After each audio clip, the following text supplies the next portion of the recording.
চেষ্টা করব। আমরা জানি আজকে বাড়িওয়ালার ভগ্নিপতি ভোট জামাই আল্লাহ পাকের ডাকে সাড়া দিয়েছেন। তো আমরা ওনার জন্য এখানে থেকে আমরা প্রাণ করে দোয়া করব যেন আল্লাহ পাক রব্বুল আলামিন ওনাকে জান্নাতবাসী করেন।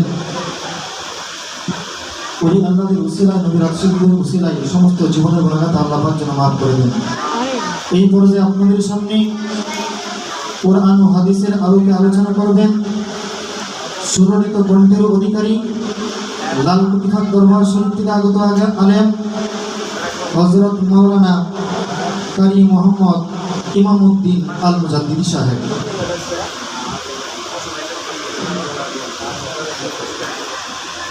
আসসালামু আলাইকুম ওয়া রাহমাতুল্লাহি ওয়া বারাকাতুহু। الصلاة والسلام عليك يا رسول الله. الصلاة والسلام عليك يا حبيب الله. الصلاة والسلام عليك يا شفيع المذنبين. الصلاة والسلام عليك يا رحمة للعالمين.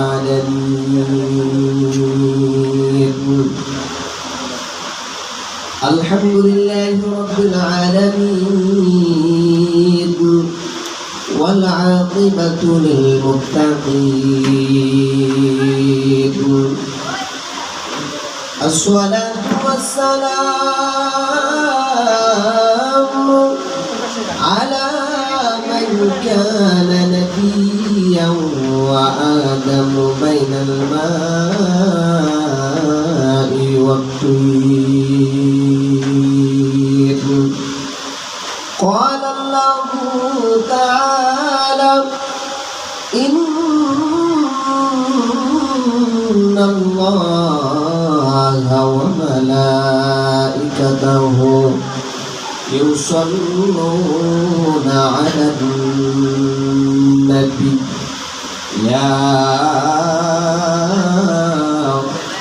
أيها الذين آمنوا صلوا عليه وسلموا تسليما.